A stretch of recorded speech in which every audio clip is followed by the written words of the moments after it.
ሰላም ጤና ይስጥልኝ። እንደምሰነበታችሁ የእግዚአብሔር የአምላካችን ስም የተባረከ ይሁን። ዛሬ የሐዋርያው ቅዱስ ጳውሎስ መልእክት ወደ ሮሜ ሰዎች ከምዕራፍ 1 እስከ ምዕራፍ 8 ድረስ ያለውን አጠቃላይ አስተምህሮታዊ የሆነውን ዶክትሪናል የሆነውን እግዚአብሔር ለኛ ያደረገውን ምን እንደሆነ ጠቅላላ ሐሳቡን ዛሬ የማጠቃለያ መርሃ ግብራችን ይሆናል። በዚህ መሰረት ከሮሜ ምዕራፍ 1 እስከ ምዕራፍ 8 ድረስ ያለውን እናጠቃልላለን። የእግዚአብሔር አምላካችን ስም የተመሰገነ ይሁን። በሮሜ መልእክት ምዕራፍ 8 ቁጥር 38 ላይ እንደዚህ ይላል ሐዋርያው ቅዱስ ጳውሎስ፣ ሞት ቢሆን ሕይወትም ቢሆን መላእክትም ቢሆኑ ግዛትም ቢሆን ያለውም ቢሆን የሚመጣውም ቢሆን ኃይላትም ቢሆኑ ከፍታም ቢሆን ዝቅታም ቢሆን ልዩ ፍጥረትም ቢሆን በክርስቶስ ኢየሱስ በጌታችን ካለ ከእግዚአብሔር ፍቅር ሊለየን እንዳይችል ተረድቻለሁ ይላል። የእግዚአብሔር አምላካችን ስም የተባረከ ይሁን። ይሄ ከሮሜ ምዕራፍ 1 ጀምሮ እስከ ምዕራፍ 8 ያለውን ሐዋርያው ቅዱስ ጳውሎስ የተረዳውን እግዚአብሔር የገለጠለትን ነገር ከነገረን በኋላ ይሄንን ተረድቻለሁ አለ። ይሄ ቃል በግሪኩ ፔፒየስ ማይ የሚል ነው። ፔፒየስ ማይ ማለት አገባቡ የቅርብ ኃላፊ ነው። ፐርፌክት ቴንስ የምንለው ነው እና ደግሞ ተገብሮ ግስ ነው። ፓሲቭ ነው፣ ተደራጊ ነው። ስለዚህ ጳውሎስ ይህን ተረድቻለሁ ብሎ ሲል ያስረዳው አካል አለ ማለት ነው።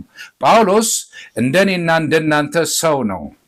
እግዚአብሔር የገለጠለትን፣ እግዚአብሔር ያስረዳውን፣ ከእግዚአብሔር የተማረውን፣ ከጌታ ከኢየሱስ ክርስቶስ ከራሱ የተረዳውን፣ የኖረበትን፣ ያስተማረውን፣ ሰዎች የተለወጡበትን፣ እግዚአብሔር የሚከብርበትን የእግዚአብሔርን ወንጌል ጌታ ኢየሱስ ክርስቶስ ገልጦለት ከተረዳ በኋላ ይህን ተረድቻለሁ ይላል። የእግዚአብሔር አምላካችን ስም የተመሰገነ ይሁን።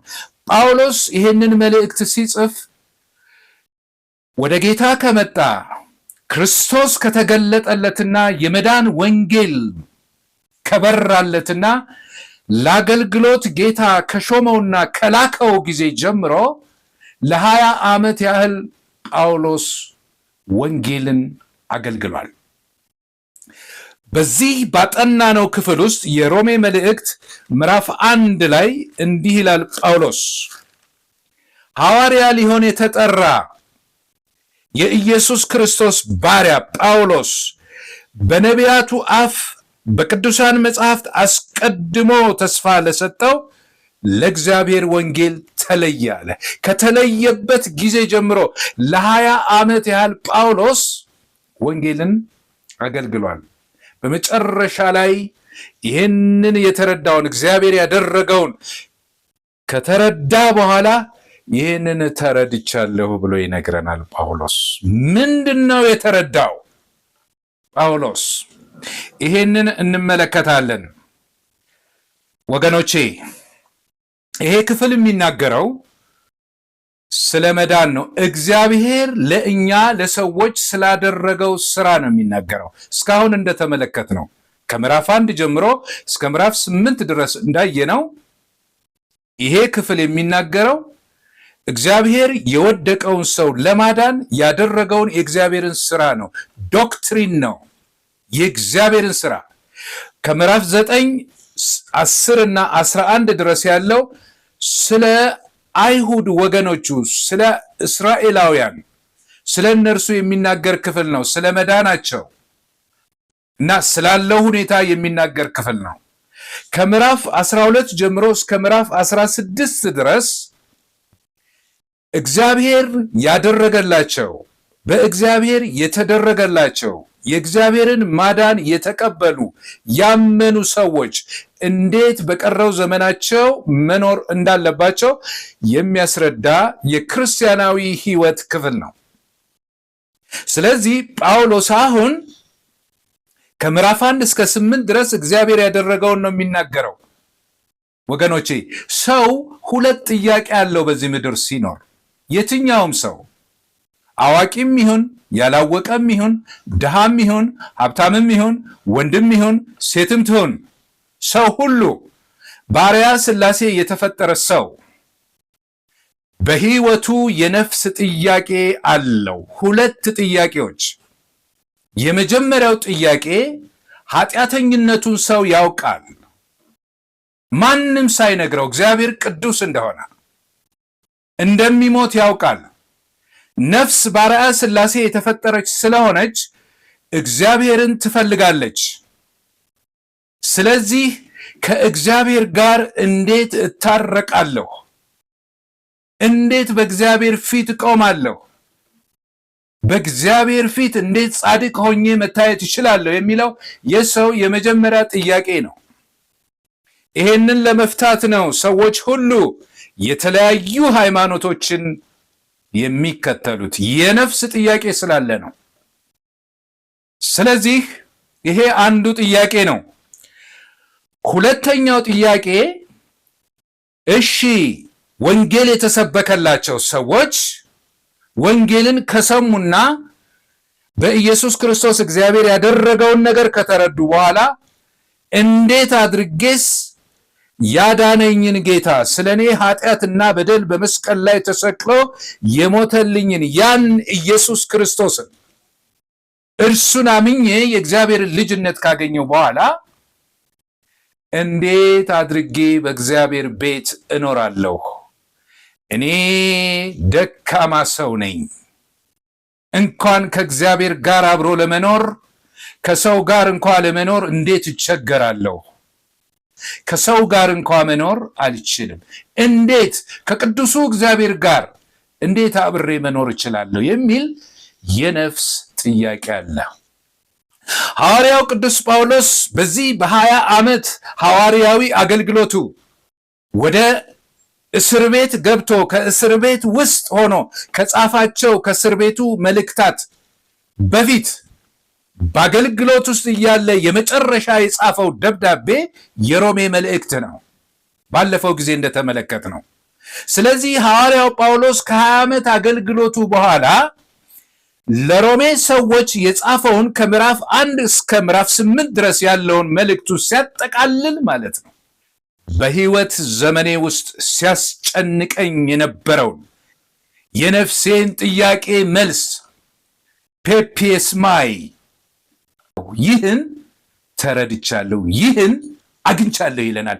እግዚአብሔር ይመስገን። ጳውሎስ በአይሁድ ሃይማኖት በሕግ ስርዓት እግዚአብሔርን ደስ ለማሰኘት ያላደረገው ነገር የለም። ያለ ነቀፋ ነበርኩም ይላል ፊልጵስዩስ ምዕራፍ 3 ላይ። ነገር ግን ነፍሴ እረፍት አልነበራትም። የነፍሴ እረፍቷ ለነፍሴ እረፍት የሰጠኝ ኢየሱስ ክርስቶስ ነው። ከኢየሱስ ክርስቶስ በስተቀር ሕይወት ለኔ ትርጉም የለውም እያለ እግዚአብሔር ያደረገለትን ነገር የተረዳውን ይሄን ተረድቻለሁ ይለናል። ምንድነው የተረዳው ጳውሎስ? ጳውሎስ በሕይወት ዘመኑ በጌታ ቤት ሲኖር እግዚአብሔር ያደረገውን ሁለት ነገሮች ተረድቷል። አንደኛ እግዚአብሔር ኃጢአተኛውንና የእግዚአብሔር ጠላት የሆነውን እኛን የሰው ልጆችን የአዳምን ዘር ለማዳን በልጁ በኢየሱስ ክርስቶስ ሞትና ትንሣኤ ዋጋ መክፈሉን በልጁ የሚያምኑትን ሁሉ ጻድቅ ሆነው እንዲቆጠሩ ማድረጉን ተረድቷል። እግዚአብሔር ይመስገን። ይሄን ተረድቻለሁ ይላል ጳውሎስ። ሁለተኛ ምንድነው የተረዳው ጳውሎስ? ሁለተኛ የተረዳው በኖረበት ዘመን በመከራ ውስጥ ያለፈ ሰው ነው ጳውሎስ። 5 ጊዜ በጅራፍ ተገርፏል፣ በዱላ ተደብድቧል፣ በድንጋይ ተወግሯል፣ በወገኖቹ ተሰዷል፣ በመከራ ውስጥ አልፏል። በዚህ ባለፈበት የህይወት ዘመኑ ባሳለፈው የክርስትና ህይወቱ በዚህ ውስጥ ሳልወደው የወደደኝና ልጁን ለኔ አሳልፎ እስከ ሞት ድረስ በመስጠት እኔን ኃጢአተኛውን ሰው ካዳነበት ከእግዚአብሔር ፍቅር የሚለየኝ በሰማይም ሆነ በምድር አንዳች ነገር ያለመኖሩን ተረድቻለሁ ይላል። የእግዚአብሔር አምላካችን ስም የተመሰገነ ይሁን። ይሄን በዘመኔ ሁሉ ተረድቻለሁ። ይሄን የተረዳውን፣ ይሄን የቀመሰውን፣ ይሄን ያየውን፣ ይሄን ያለፈበትን የኢየሱስ ክርስቶስን ወንጌል ይሄንን ነው ለኛ የሚነግረን። ይሄን ተረድቻለሁ ይላል።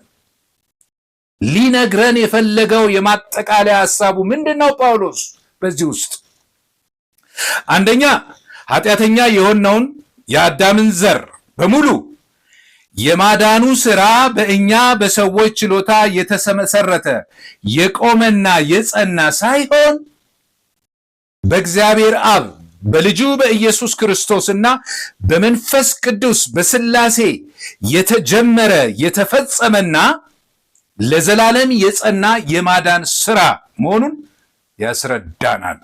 በመጀመሪያ ይሄንን ያስረዳናል። ማዳን የእግዚአብሔር እንደሆነ።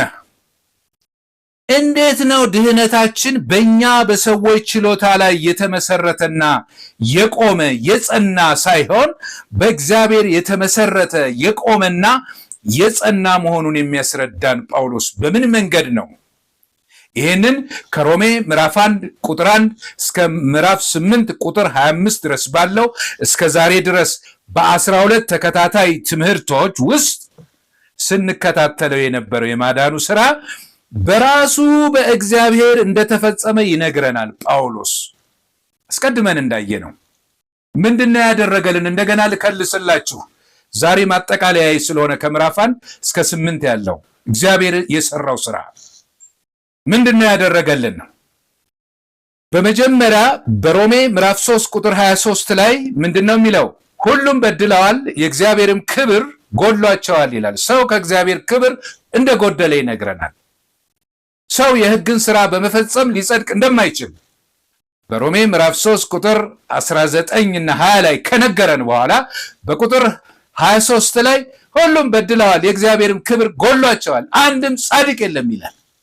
ከዚህ ተነስቶ ይሄን ኃጢአተኛውን ሰው ለማዳን እግዚአብሔር ያደረጋቸውን ነገሮች ይነግረናል። ከዛ ቀጥሎ የምናየው ከሮሜ ምዕራፍ 3 ቁጥር 24 እስከ 28 ድረስ የምንመለከተው ሰዎች ሁሉ በኢየሱስ ቤዛነትና መስዋዕት በመስቀል ላይ በከፈለው ቤዛነት አምነው እንዲድኑ እግዚአብሔር አንድያ ልጁን ለሞት አሳልፎ እንደሰጠ ይነግረናል። ሰዎችን ለማዳን፣ እኛን ኃጢአተኞችን ለማዳን። ሁለተኛ ቤዛነትን በከፈለው በሞተውና በተነሳው በኢየሱስ ክርስቶስ ለሚያምኑ ሰዎች እምነታቸው ጽድቅ ሆኖ እንደተቆጠረላቸው በሮሜ ምዕራፍ 4 ላይ ይነግረናል።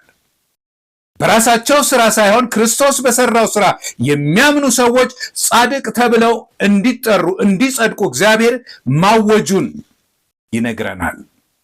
ሶስተኛ በክርስቶስ አምነው የጸደቁ ሰዎች እንዲሁ በጸጋው ያገኙትን መንፈሳዊ በረከቶች ከምዕራፍ 5 ቁጥር 1 ጀምሮ እስከ ምዕራፍ 8 ቁጥር 25 ድረስ ይነግረናል። የተደረገልንን በክርስቶስ ስናምን ምን እንዳገኘን ሲናገር እንዲህ ይላል።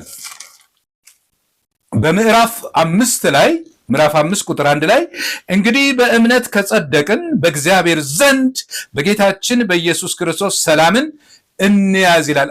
ሰላም አለን ነው የሚለው። ኤኮሜን አለን ነው የሚለው። እዚህ ጋር ቨርቡ እንያዝ አይደለም፣ አለን። ያገኘናቸው እንግዲህ ምንድነው? ሰላም አግኝተናል። ወደ ጸጋው በእምነት መቅረብ አግኝተናል። የእግዚአብሔር ክብር ተስፋ ተካፋዮች ሆነናል። ይህ ብቻ አይደለም፣ መከራም መንፈስ ቅዱስንም ትዕግስትንም ተቀብለናል። እነዚህን ሁሉ መንፈሳዊ በረከቶች ባለፈው አይተናል።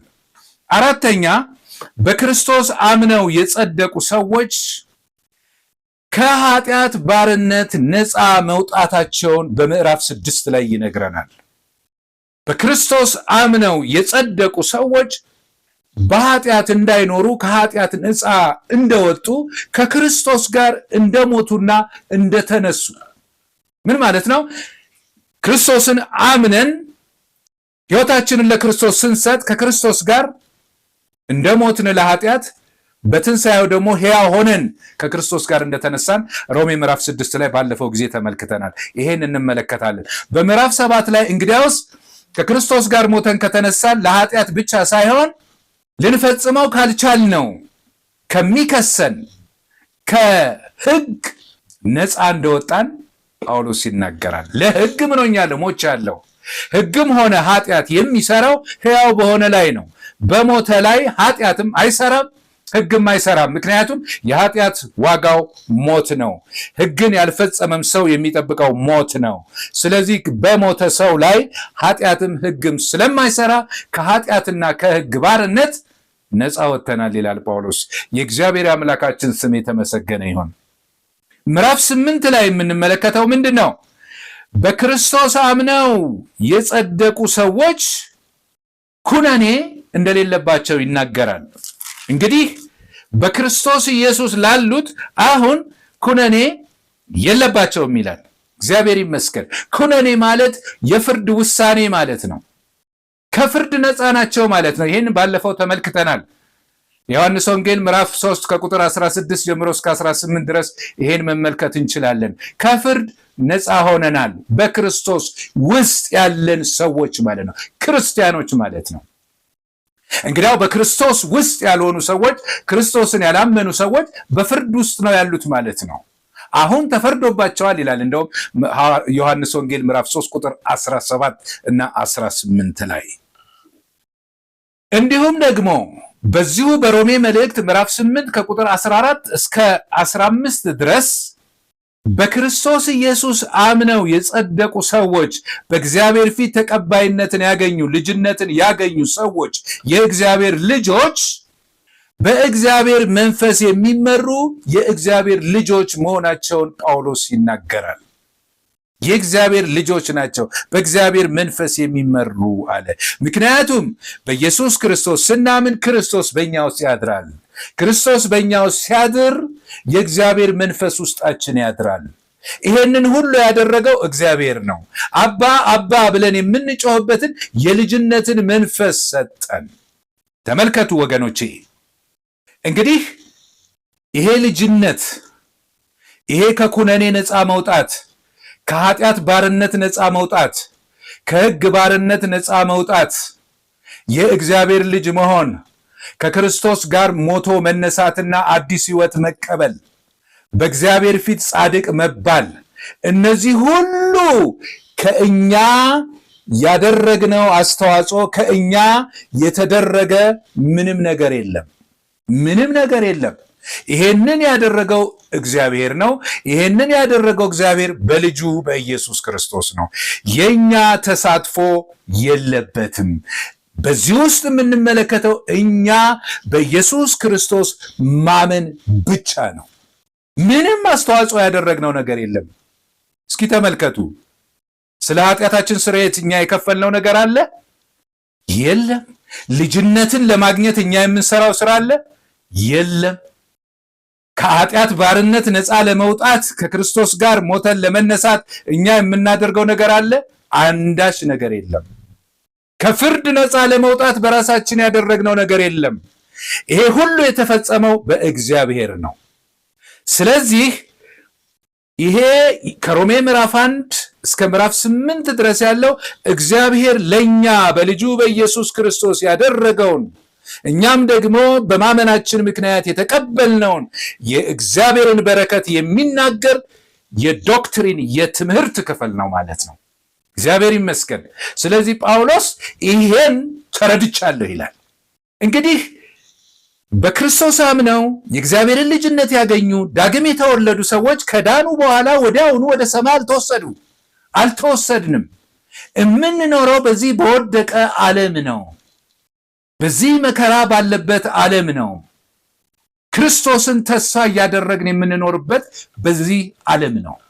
ስለዚህ በክርስቶስ ኢየሱስ አምነው የጸደቁ ሰዎች፣ ልጅነትን ያገኙ፣ የእግዚአብሔር መንፈስ ማደሪያ የሆኑ የኃጢአት ስርየትን ያገኙ ከፍርድና ከኩነኔ ነፃ የወጡ አባ አባ ብለን የምንጮህበትን የልጅነት መንፈስ የተቀበልን ክርስቲያኖች የምንኖረው በዚህ ዓለም ነው። ስለዚህ በዚህ ምድር ስንኖር የክርስቶስ ሕይወት የክርስቶስ መከራ ተካፋዮች እንደሆን በሮሜ ምዕራፍ 8 ከቁጥር 17 እስከ 25 ድረስ ባለፈው ተመልክተናል። እኛም እንቃትታለን፣ ፍጥረትም ይቃትታል። በእኛ ውስጥ ያደረው መንፈስ ቅዱስ እርሱም በማይነገር መቃተት ስለኛ ይቃትታል። ሆፐር ኢንቱ ካኔ ያልነው ማለት ነው ባለፈው። በዚህ ምድር ስንኖር ማለት ነው። የእግዚአብሔር አምላካችን ስም የተመሰገነ ይሁን። ስለዚህ በዚህ ውስጥ ማለት ነው ኃጢአተኛውን ሰው ለማዳን እግዚአብሔር በልጁ በኢየሱስ ክርስቶስ በኩል ካደረገው የማዳን ስራ ውጪ ሰዎች እኛ ማለት ነው ለመዳን ምንም አይነት አስተዋጽኦ እንዳላደረግን፣ ሰዎች ምንም አይነት አስተዋጽኦ እንደሌላቸው እንመለከታለን። ስለዚህ ጳውሎስ ይህን ተረድቻለሁ ይላል። ፔፔስማይ ይላል። እግዚአብሔር ይመስገን። ይህን ተረድቻለሁ ሲል ፈጽሞ በቃ ሙሉ መረዳት አለኝ ነው የሚለው። የጳውሎስ ሁለተኛው መረዳት ምንድን ነው?